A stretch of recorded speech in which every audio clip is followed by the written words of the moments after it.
Stay tuned for Revolutions Per Minute, hosted and produced by the NYC members of the Democratic Socialists of America, coming up.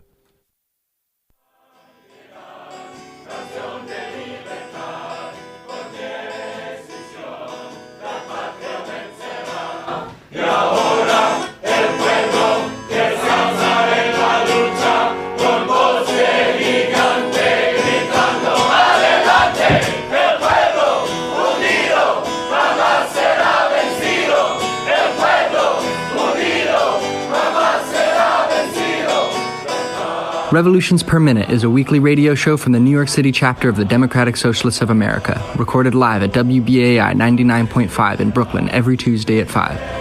RPM is about doing the work to build a democratic socialist future. Every week, hear the latest news, analysis, and organizing experience from the minds and hearts of activists fighting every day in NYC. Join the movement at socialists.nyc. Yo, it's good New York. You're listening to Revolutions Per Minute on WBAI 99.5 FM. We're a socialist radio show and podcast for members of the New York City chapter of the Democratic Socialists of America.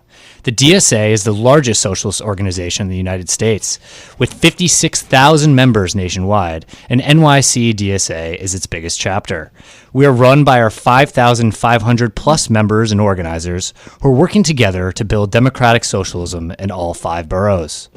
Bedford-Stuyvesant is one of the most iconic, historically black neighborhoods in the United States.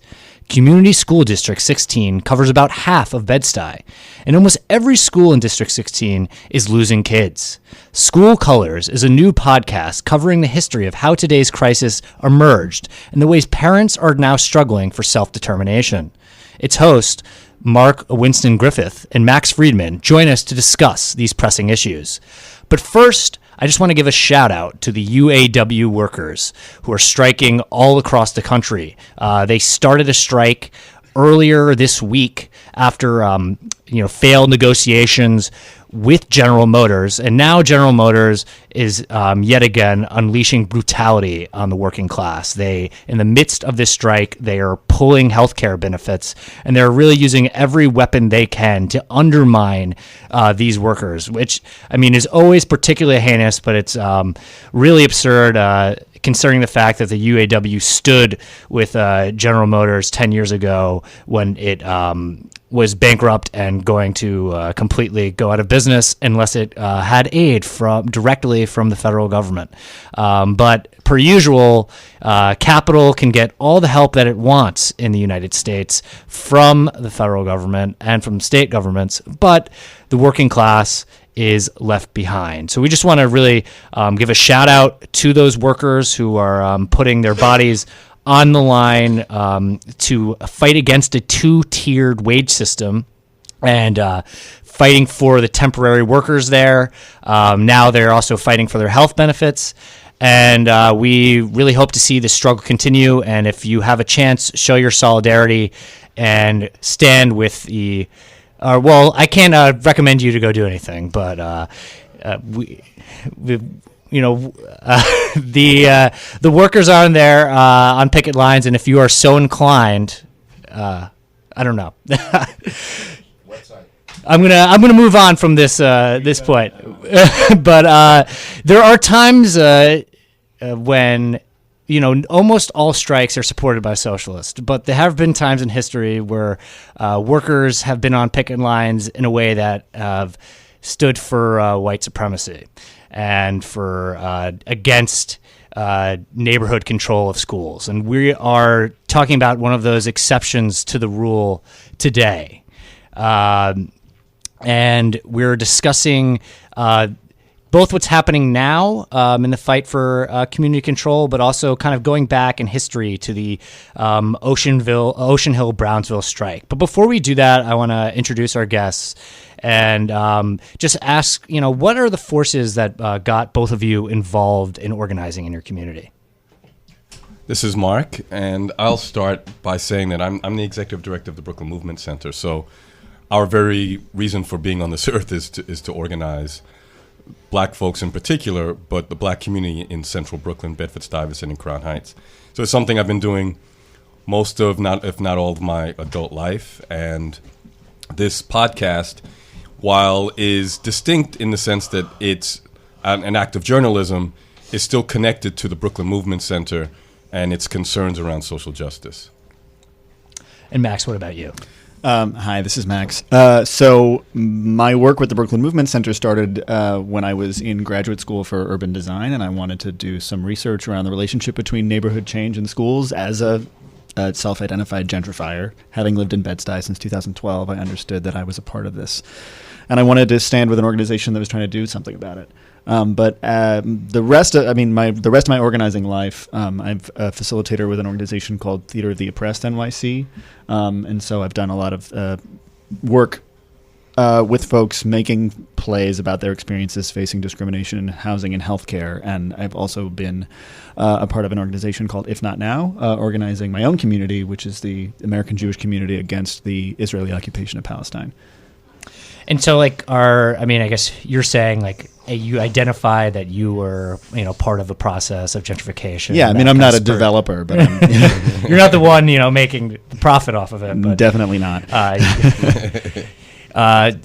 So, Mark, you're explaining that, you are the director of this organization, but, what spurred you to want to become the director of the organization in the first place? Well, it's, my activism has been alive for a long time. I think it started when I was in college and was a part of organizing black students there.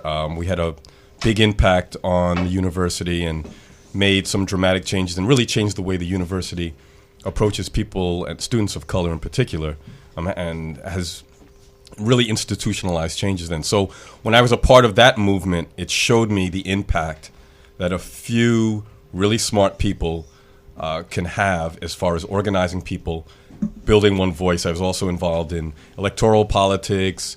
I'm going to date myself here. Free South Africa movement, and again, was all of those things. While everyone else went to medical school or to law school, I came back to the streets of Central Brooklyn, knowing that this was going to be what I did as my job, which was to organize. I would love to dive into the history of your college organizing. The Free South Africa movement would be a very fascinating thing to talk about on this show. But I guess we will. We'll not transition to now. Well, I guess we'll go further back than your time in college. Way back. Way back. To the Ocean Hill-Brownsville strike in the 60s. So for our viewers or listeners who are not aware, what was the Ocean Hill-Brownsville strike? And how did it emerge? What is community control? Why did the parents want it? And why was the U of T opposed at that time? Well, before we do that, I want to say that School Colors is just a little logistical information about it, which is that it's an 8-episode podcast. The trailer is out now, so anywhere you get your podcast, you can listen to that. And episode 1 premieres on Friday, which is why we're here this week. But okay, so the question is Ocean Hill-Brownsville. Where did it come from? You go. Okay, all right. So schools in New York City have been segregated for a very long time. And in I guess we could say starting in the 50s and 60s, there was a real movement to address in particular the overcrowding in schools in majority black and Puerto Rican neighborhoods by integration, by busing students or allowing students. But there was a movement to have a citywide plan for students to be able to go to schools in majority white neighborhoods, and that movement started to fizzle out. There was the largest civil rights demonstration in American history when 500,000 students stayed home from school on February 3rd, 1964, and it had essentially no impact. And so the movement started. There were tons of parents around the city who still wanted something to improve the education for their kids, and the momentum started to become around community control instead of integration. Community control. If we can't integrate these schools, at least we can control the schools in our own neighborhoods. Yeah, I would distill it down to this way, that the public education system was failing black students miserably. Chronically, institutionally, and had proven itself just incapable of treating them with full humanity. And so there was an experiment in a district in Brooklyn that said, okay, this system is failing us. Let's see if we can create something within the district, within the system, in which we are making decisions for ourselves, that is self-determining. Let's see if we can be better at educating our own children. And that's what the Ocean Hill-Brownsville struggle and experiment was all about. And I want to give there were actually 3 experimental districts. One was in Ocean Hill and Brownsville. The other 2 were in East Harlem and on the Lower East Side. But ultimately, this event is known by the word Ocean Hill Brownsville because Ocean Hill Brownsville is where I don't know if we can say this on the air, but no, we can't. Where stuff got real. Yeah, and yeah, yes, I'll leave it at that. So what was exactly the stuff that got real for our listeners who may not be aware of what happened, like specifically? So in episode 2 of School Colors, we go into some detail about the kind of back and forth of like who threw the first stone, whether it was the community or the union, and depending on who you ask, you'll get a very different answer. But where things really came to a head is that the experiment started in the fall of 1967, and by the end of that first year, the community-controlled school board in Ocean Hill-Brownsville decided that there were 19 teachers and supervisors affiliated with the UFT that needed to go. Whether it was because they were bad teachers or because they were simply sort of politically within the district resisting what the governing board was trying to do is up for debate, but they either transferred or tried to fire these 19 teachers, depending on who you ask. The union said that they were fired without due process. A judge backed that up. And so the union went on strike citywide for a total of 36 days in the fall of 1968. Yeah, I mean, it was a power struggle at the end of the day. Parents and a local community assumed some power, actually were granted power and then assumed some, based on this experiment with the full sanctioning, actually, of the city and the DOE at the time. And the union was threatened by that because through this experiment, the community took the power to hire and fire.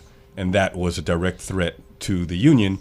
And so they pushed back and they said, you know what? We're not going to let this city function unless you return that power to us. And that's essentially what it was about. Right. I mean, when you have...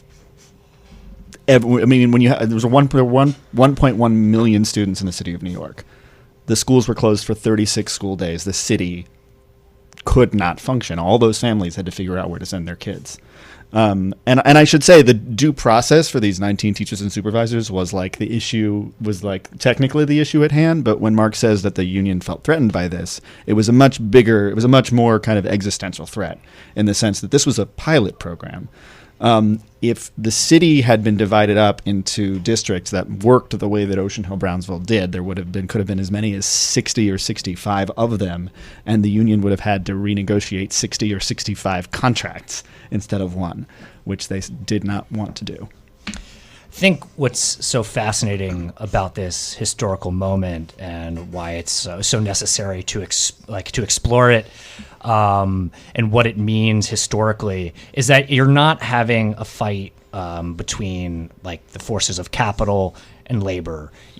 It's not some element of the ruling class, but it's really this working class institution, but that has been bureaucratized in many ways, and we could dive into what that means and how who was actually making the calls on behalf of the union. Was it democratically through the workers, or was it the high level bureaucrats that are more entrenched in Democratic Party state politics? And then you also have the oppositional force is neighborhood, local, radical democratic control. It wasn't about privatization. It was about building power within the community to have their own choices about what was happening. Well, I just want to. So the president of the UFT, Albert Shanker, argued at the time. The picture that he painted of this for the public was that the community was really, in a sense, having the puppet strings pulled by capital, or at least by the elites, because the city and the Board of Ed and a task force that was headed by the head of the Ford Foundation were behind the experiment. The Ford Foundation actually paid for the governing board to function.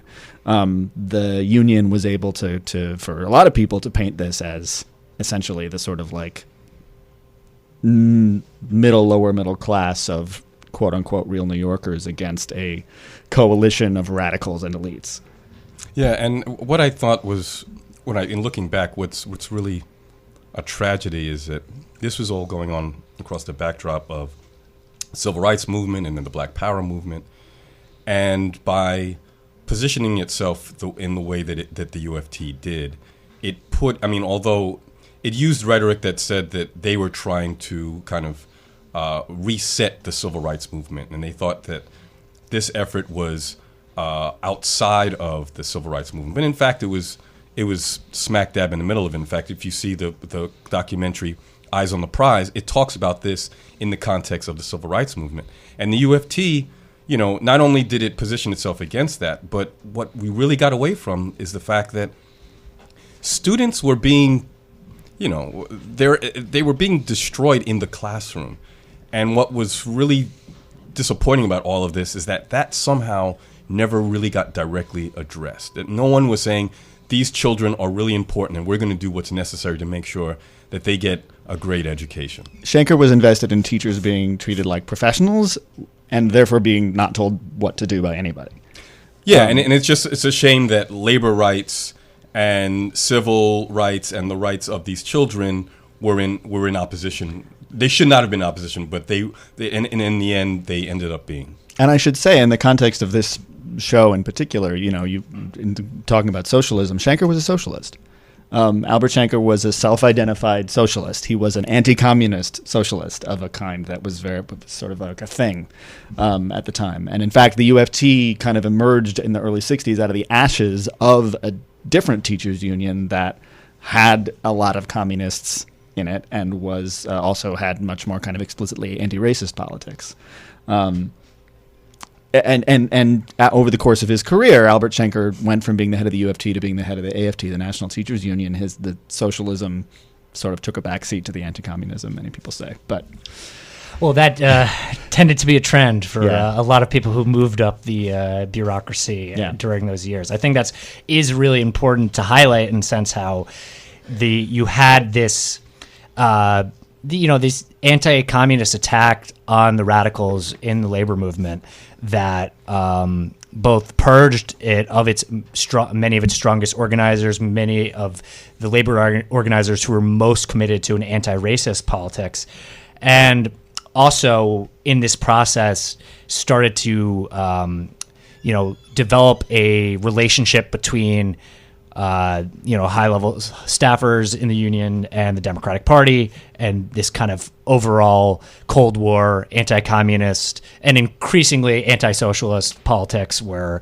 you're really just bargaining and lobbying in Albany. You're not really working to build this sort of rank-and-file power movement. It's not about really transforming the relations of society. It's about how do we, keep getting our crumbs and making sure that the institution survives. I think, to be clear, as we always are on this show, it's always better for workers to have a union than not, and unions lead to better outcomes for workers. But unions can be of varying degrees in terms of how they're internally structured affects what they're ended up fighting for. I think what you were saying before, Mark, about it's a real tragedy that civil rights and labor were pitted against each other in this battle, and ultimately both sides lost in a certain sense. Most definitely. I think an opportunity was lost. And if for generations. Right. And if we were to put it in movement terms, one, I think that the UFT, we can say a lot of things about the UFT, but I think over the years, the racial dynamics within the UFT, I guess you could say, have improved. I think there's a lot more sort of trust, racially speaking, within the UFT.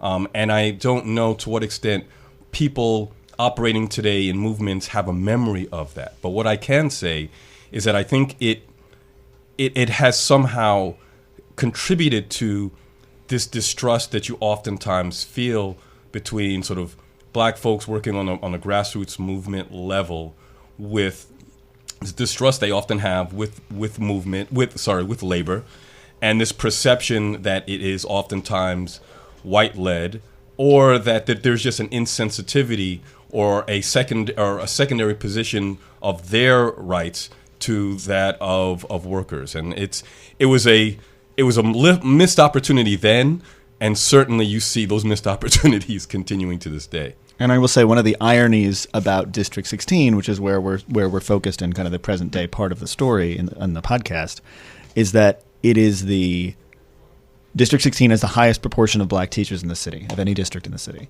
Black teachers it's much better than it was in 1968, but still, in general, across New York City, there's very few compared to the proportion of the population. District 16 has the highest, and it has the lowest enrollment.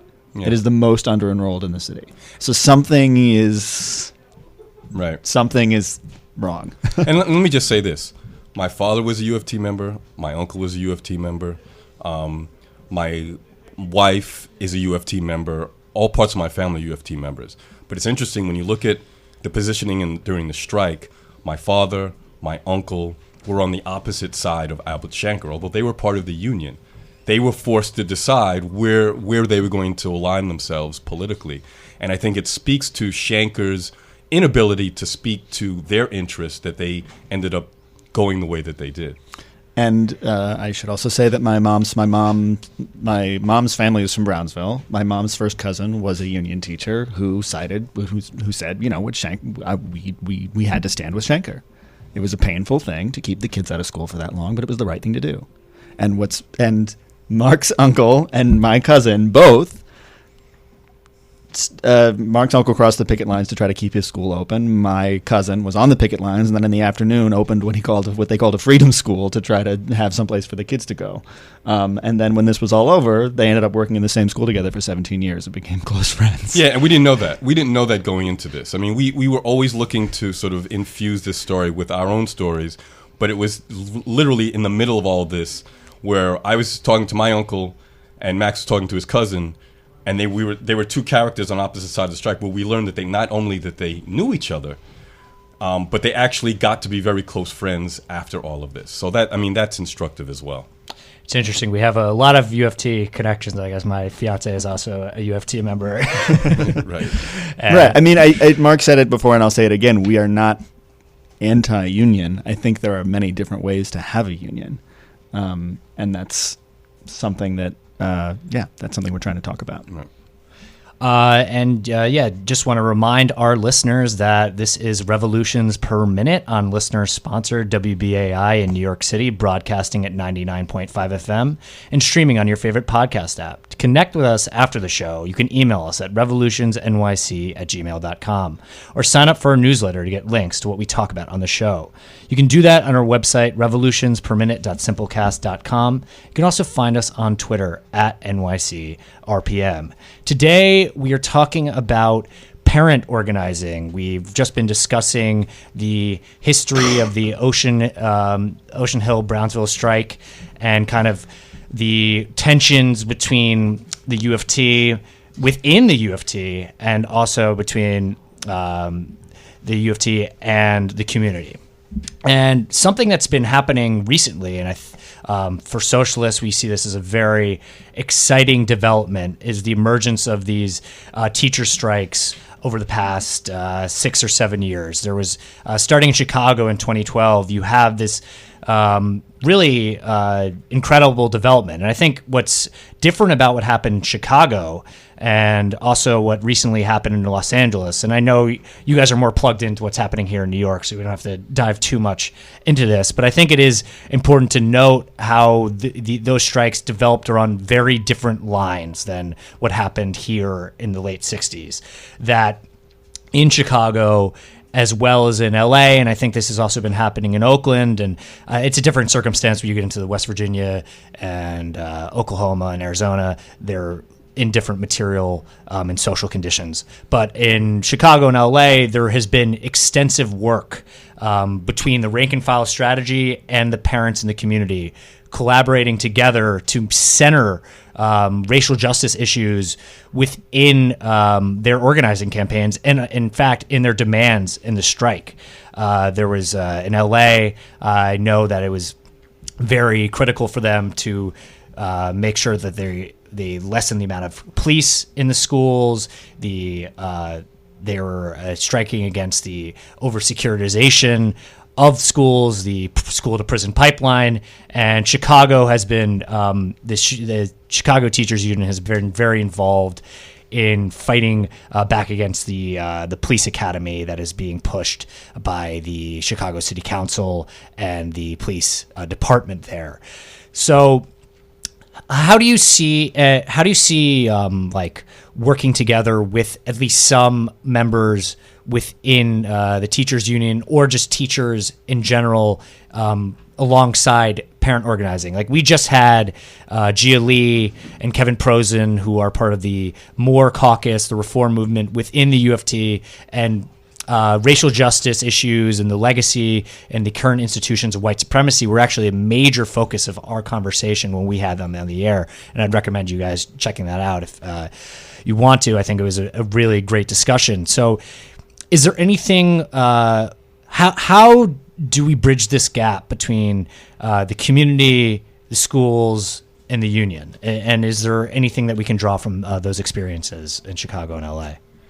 Well, I think that the starting point is for people to recognize that there are common interests, right? And right now, I'm not sure if that is the case. I mean, with the U of T, I think the U of T has taken a particular approach to building power, and I don't think that approach has included, to a very large extent, organizing parents and organizing teachers and bringing them together under sort of one umbrella. I mean, I'm not saying it hasn't happened at all. I'm just saying that that's not really, when you look at their approach, that's not how it's defined. That's not their starting point. And so I think that, that whether you're talking about the U of T, whether you're talking about teachers day to day, whether you're talking about people working on the ground floor in the community, there's got to be some kind of conversation with them that says, we want to do this, this, and this, and you and I can work together to make that happen. I'm not saying those conversations are not going on. I just have not heard them. And there is no real serious institutional support, or I should say, like, it is not institutionalized either among the rank and file of teachers or the rank and file of parents, if you can call it the rank and file. Right. There's not a culture of organizing. There's not a culture of popular mobilization. Right. That's an uphill climb. Yeah, and I think it's important to say that the DOE has made a very, I would say, conscious decision to make sure that that's the case. Right. They don't want organized parents. They want parents atomized. They want people thinking of themselves as individuals and consumers, and they want them looking out for their own self-interest, but they don't want them, for the most part, to come together to make collective demands on the institution. I mean, they do on a school level, and there's some PTAs that are encouraged and are doing really well, but particularly among black and low and moderate income parents, there is no incentivizing or structuring within the DOE to make that happen. And one of the things that the charter movement has been extremely good at is organizing parents. Now, they're very good at organizing parents to come out in support of the charter movement. They're not necessarily organizing parents to come out and to organize themselves for what they want collectively, but they're very good at mobilizing them. And I had a friend who shall remain nameless, whose job it was to organize parents to come out for these big rallies on behalf of the charter movement, and it made her very uncomfortable. Yeah, no, I think you make a really good point, Max, because I have met several organizers within the charter school movement, and they see themselves as rank and file organizers, right? It's not just a label. They go in there, they see themselves as building relationships, building a base, and directing that base towards very strategic goals within their organization. And you don't see that at all going on within the DOE. And I think that really does highlight a critical point. I think it is important to mention that oftentimes the charter movement does have certain financial backing that makes rank and file organizing easier than when you're operating within a struggle to maintain something as decommodified. But I think it is really important that you're mentioning that the DOE and I would say the upper echelon of the Democratic Party in New York State is definitely not interested in any sort of grassroots mobilization that is opposed to them maintaining their power. And there are figures within the UFT, particularly the upper level staffers or bureaucrats, however you want to frame it, who also have their own material interest tied to making sure that there's not a rank and file movement within the UFT. Right. We were exploring this recently on this last episode and also I've just had conversations with like my fiance where like they didn't even make her aware that the elections were happening, and that it's a struggle for this Moore caucus, which is, I think, has great plans about expanding public education and community control linked together, and wants to draw on these models from LA and Chicago, that we can have really radically democratically controlled public institutions, that there is incentives for people empowered, whether that's in the Democratic Party or the upper echelons of the UFT, to maintain a certain status quo. And they have done, I mean, you also have to give them credit in a certain sense. New York teachers are paid better than almost any other teachers in the country. And yes, and teacher turnover is extremely high. So the pay is not everything. Yeah, no, I mean it's important. It's important. It's obviously it's very important. But teacher turnover is so high in for early year teachers that there's more going on. Oh, absolutely. I'm just trying to no, I do give them credit. Lay out the groundwork in the sense where it's like, and obviously when you go to states where there's either really weak union representation for teachers, or they're basically, the unions are not allowed to bargain collectively on their behalf, the wages are absolutely terrible and the turnover is bad. So I just want to give a full picture of the situation. But I think what's really clear, what we're all highlighting here, is that the need for rank and file organization on all levels, and that there's common interest across the board, and that if we identify the real need is building these working class institutions that are rooted in the community, that's where you actually will see that develop in a sense. Yeah. And look, I let's recognize that organizing is threatening to institutions, right? So I get that. But I think what's really interesting about the DOE in particular, and you listen to the words, the nomenclature that they use, organizing will never be found. And so they will use words like engagement, which I think speaks to a certain kind of a relationship where people sort of stand on the periphery and they add their voice, but they are never really centered in the decision making, and I think that's very purposeful. And the conversation about engagement is frequently centered on the purpose, the function of parent engagement is to get you to be more engaged in your student's education, which relies on a kind of image of a disengaged parent that relies on a whole set of kind of tropes about culture of poverty, et cetera, et cetera, et cetera. But it's really that is frequently, that's what it's about. It's about help. It's about homework help. Right. It's about bake sales. It's not about power. Yeah. And look, I have to admit, even my own uncle, who's dear to my heart, who again I thought was fighting the good fight during Ocean Hill-Brownsville, I've had these conversations with him, and when I talk about parent power, parents coming together, he rolls his eyes. The idea that parents can come together, I think he thinks of it as this cute little notion that on the ground is not really practical and has not served him in his job when he was a teacher and a principal. So I think that runs pretty deep in the culture of these institutions. And part of that is because after Ocean Hill-Brownsville, there actually was instituted a system of local school boards, and those local school boards were pretty dysfunctional, and really mostly in a lot of cases they were not a vehicle for popular democracy or democratic control over schools. They looked like that, but they didn't necessarily function that way. And so I think probably I don't know. I would have to ask your uncle, but I think probably his experience maybe dealing with the local school board was like this is right. And I also can understand the defensiveness, because public education is under broad attack as well. And that doesn't mean that you can't be critical of the flaws and the problems within the system. But I understand the approach, because there are also large forces out there, like billionaires, who are very interested in gearing the school system to their particular interests. So it's always this complicated conversation where you have to defend the institution from the attacks that want to actually undermine, in the long term, community control and any sort of worker power and parent power to gear the school system more to their particular interests, and sometimes actually basically kick people out of school the way certain charters can be designed.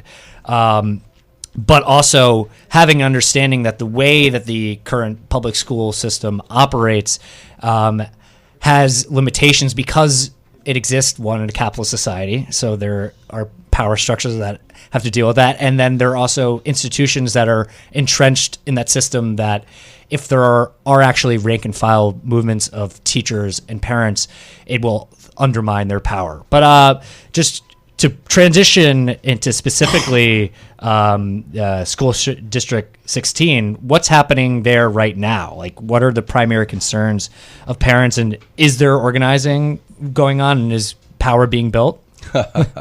Wow, that's a loaded question. Let me just say that the Brooklyn Movement Center, we used to do, or at least we attempted to do, some parent organizing a few years ago. And I found that it was difficult to get the resources, i.e. money, to do the work. But also, we came into the work and there were a lot of elbows flying, and I think that a lot of people didn't appreciate our presence there. And so we just backed off. And so what you see now in terms of, we've done a report on the district, we're doing this podcast, that's our way of contributing to it. But day to day, we're not as involved. So I think the organizing happens, one, within the formal structures within the CEC. I think you have some strong PTAs. There was a group called the Bed-Stuy Parents Committee that was mostly middle class and white parents who were newcomers that were doing some organizing. That has kind of phased out. And I think that there are also citywide organizations like CEJ, Coalition for Educational Justice, that are doing parent organizing on a citywide level and are working with folks in District 16 to link them to larger struggles. So I think it's happening. I still don't think that there's a very pronounced organizing culture in District 16. I would say that unless that there is a grassroots organization that's doing it, you're not going to find that in a lot of black and brown school districts in general. And I think one of the things we're trying to say in making the connection between Ocean Hill-Brownsville and the present is that, like I said, in the wake of Ocean Hill-Brownsville, these local school boards were created, and the local school boards were not exactly what they were chalked up to be. But when they were gotten rid of, when Mayor Michael Bloomberg became mayor, he got rid of the system of local school boards, and not only that, really tried to make the districts as units as kind of functionally irrelevant as possible. And that happened at the same time as he, and I mean not just him as a person, but the city government was kind of seeding the ground for gentrification. And so you take away this potential instrument of a community power, you take away the sense of a community. And so when you look at the under-enrollment of District 16, District 16 is the most under-enrolled in the city. I think as a whole, it has less than half of the students that it could in those schools. And part of that is that there's not much identification with this district. And I think it's worth mentioning, if you look at Ocean Hill-Brownsville, they had some very important ingredients. One, they had money from the Ford Foundation to do this. They had a sanctioning from the DOE, and there was a broad, not only recognition that the schools were in crisis, but you had a national movement that was behind it. None of those ingredients exist today. And so, when you're talking about low and moderate income parents who are struggling day to day to just get food on the table, to work, their two jobs, to educate their children, there's not a lot left for organizing on some level, I don't want to say it's a luxury, but it takes something to do. And when you're beaten down day to day, it's really difficult to muster up the agency to do that kind of organizing. And I should say we've met more than one PTA president in District 16 who are no longer actually able to live in Bed-Stuy and commute to their schools in Bed-Stuy from Staten Island every day. Because the rent is rent is too damn high. Yeah, I think I've heard that before. What? I came up with that myself just now. Right. I think the point that you're both making. Well, the rent is too damn high, and I also want to mention in one particular case also that somebody got a Section 8 affordable housing voucher that nobody would take in Bed-Stuy, which is illegal but very common. That does landlords not following the law is not something I find too surprising. Yeah. But I think like a point that you're both making, and I think Mark started to really dive into about how it's difficult to organize when you are constantly having to like fight to survive, I think is really, really critical and significant to mention. And I think that in itself is not like an accident. It's been a clear campaign. If you're going to have to make people work longer hours for lower wages when rents are going up, it's going to be more difficult for them to organize unless, sometimes people reach a breaking point and then you have particular moments of outburst. But it becomes a lot harder to build institutions and organizations when you're being waged war on by the most powerful forces in society. So it's like how we confront that is a very difficult question, but I think it's something that we have to admit is part of the reality. Right. And when Barack Obama was elected, you finally had this national sort of conversation around community organizing that didn't exist before because he was an organizer, and either you applauded that or you poo-pooed it. I think the point is that organizing oftentimes happens, yes, because there's a grassroots sort of uprising, but having a paid organizer, that helps a whole lot. And that's what we tried to bring to the equation was someone whose job day to day was to facilitate relationships and conversations with people and to build power among them. And I have to say so when they got rid of the local school board, they created something called Community Education Council. And the president of the Community Education Council, the CEC, in District 16 is a guy named Naquan McLean. And I give him a ton of credit for putting District 16 back on the map of the DOE, like shoving the district in their face and saying, no, you can't just walk all over us or do whatever the hell you want to do. Naquan doesn't work. He is a full-time plus volunteer. As the volunteer president of the CEC, he is able, not because he's wealthy, but because his wife works, and it's a long story. But he works, 40, 50 hours a week doing this. Right, Yeah. and he's a full-time organizer, essentially. Yeah. And he does a damn good Unpaid job. organizer. Yeah.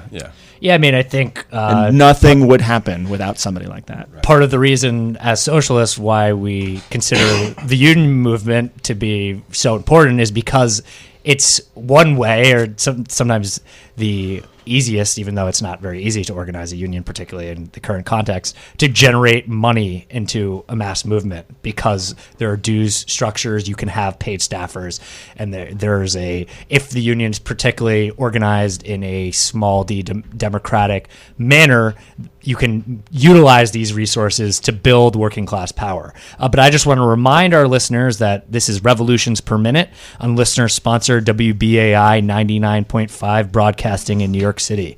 We're also streaming on your favorite podcast app. Connect with us after the show. You can email us at revolutionsnyc@gmail.com or sign up for our newsletter to get links to what we talk about on the show. You can do that on our website, revolutionsperminute.simplecast.com. You can also find us on Twitter at NYCRPM. Today, we're talking about parent organizing in schools, the kind of struggles that happen between left institutions, but also how those end up eroding power for the working class in general, and the need for teachers and parents and all people who are under the boot of capital in the state to organize together. We have about 10 minutes left in the show, so at this time we want to open the phone lines, and just please give us a call at 212-209-2877. Again, that's 212-209-2877. If you want to ask them a question about their podcast, about what's happening in parent organizing, if you have a story from Ocean Hill-Brownsville, if you just want to discuss what's happening in your school, if are you a teacher or you're a parent, we'd love to hear from you. But before we get any callers, what can people look forward to in this podcast? Like what's the upcoming schedule of release? How are you dividing it up in terms of episodes? So episode 1 comes out on Friday. The trailer is already out. If you have a smartphone of any kind, you can get us podcast app. If you don't already have one, search for School Colors and you will find it. It takes 3 minutes to listen to the trailer, and hopefully that'll get you hooked. And then if you subscribe, every episode will download to your phone automatically. Episode 1 comes out on Friday, and then we'll be releasing weekly after that. And there's 8 episodes in total.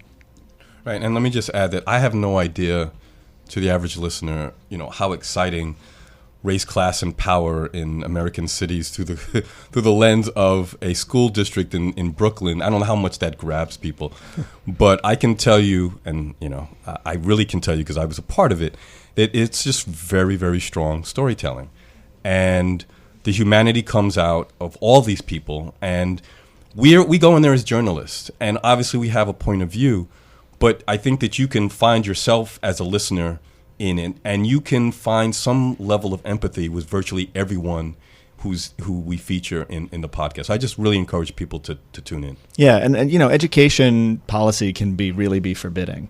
These institutions are incredibly complicated in a way that shuts a lot of people out. But we have tried really hard to both demystify some of that, but also to focus on characters and story. I mean, there are incredible characters with incredible stories to tell all throughout this podcast. Yeah. And it's very emotional. I mean, it's a very emotional subject.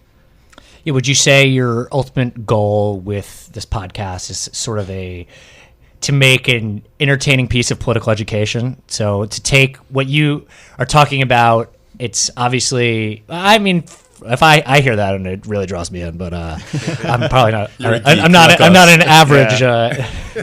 I'm not normal when it comes to interest and things like that. But I would suspect a lot of people listening to the show also are similar if they're tuning in. But is the hope it's like to this lens of political education and kind of how we deal with the unique circumstances of being in America and the intersection between race and class and how that relates to education?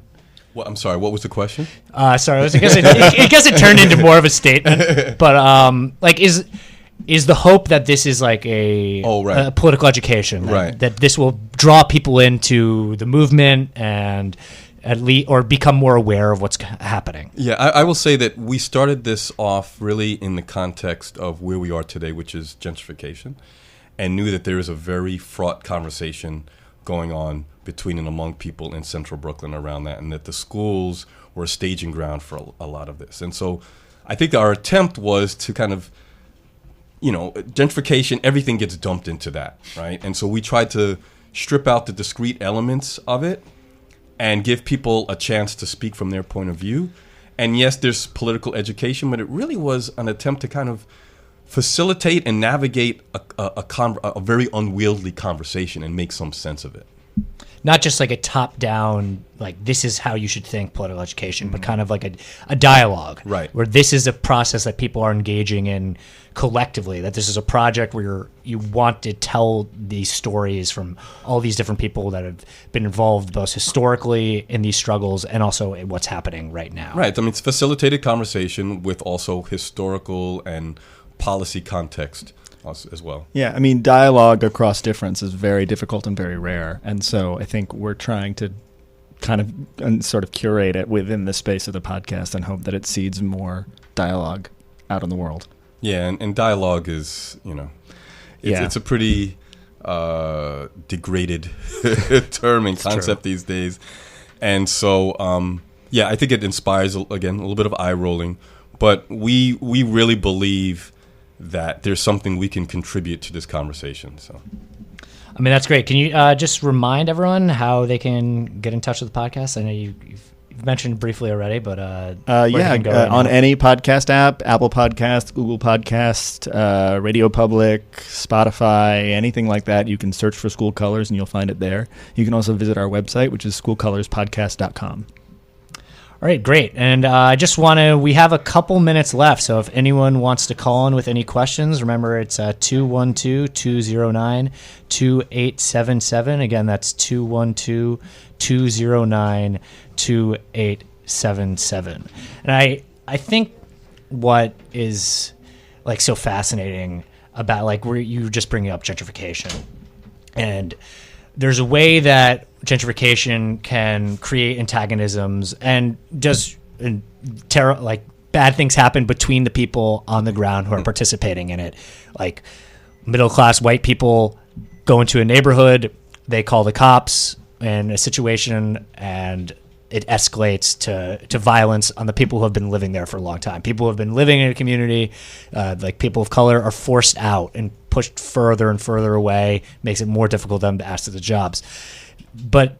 And like get to work in the morning, transportation increase. It's all these different factors, but there's obviously this like force of like real estate capital operating behind the scenes that can feel invisible at times. So it's like, I think what you're saying about why dialogue is so important is because it can kind of bring together, like it can reveal both the common interest and the common antagonism that people are facing in their lives. Is that something that you're hoping to generate through this project? Yeah, I mean, you said the schools are sort of a staging ground for all this stuff. I think the schools are a staging ground and also sort of a metaphor, in the sense that like we're finding all these antagonisms among people who have in many ways, not in all ways, but in many ways, common interests under the umbrella of this superstructure, the DOE, that is some sort of mysterious and invested in its own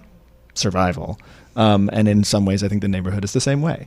You have people with with antagonisms who, in some senses and not others, have common interests under the structure of capital accumulation that is punishing everybody. Yeah, and I would just say, not equally, obviously. Yeah, but I mean, what was really interesting, particularly when you apply it to schools, is that there's some things that hold true, right? I mean, there are interests among Black people, there are interests among people of a particular class, and then you get to places where all that just gets jumbled and mixed up, and there are people who you would assume have less in common than they actually have more in common than they realize. And so I think that's another thing that I'm hoping people can gain from this, that they listen to this and like, oh, all right, this person who I just assumed was on the other side of the issue from me, I actually hear myself there, and I can see where our humanity intersects. I mean, there's a real cliche when you get into this conversation. I've heard so many people say like, oh, parents all want the same thing. We all just want a good education for our kids. That's not really. I mean, parents want a good education, but that means different things to different people. I think the trick is like how do we talk to each other about the different things that we want and negotiate that, because they're not the different things that we want are not necessarily mutually exclusive. Right. And it's really difficult. When we have this conversation, sometimes we're imposing this kind of conversation around collective and community that many people don't actually practice or think about. They're thinking of themselves as individuals, or they're thinking of themselves, them and their children, or their families, or maybe 5 other families around them. And so using that model can sometimes not be true to what's actually going on the ground. And I think you have to, I think that highlights a critical point, is that the collective is not just there like abstractly. It's not there without work. It has to be built, and that's built through struggle, through conversation, through institutional building. And that's a challenge, and it's not easy. And I would love to continue this conversation. It's been really great. Thank you both so much for coming on. I'm really looking forward to the podcast. Thanks. But we have to wrap up. You've been listening to Revolutions Per Minute on WBAI 99.5 FM. Thank you so much for joining us, and we'll talk to you next week.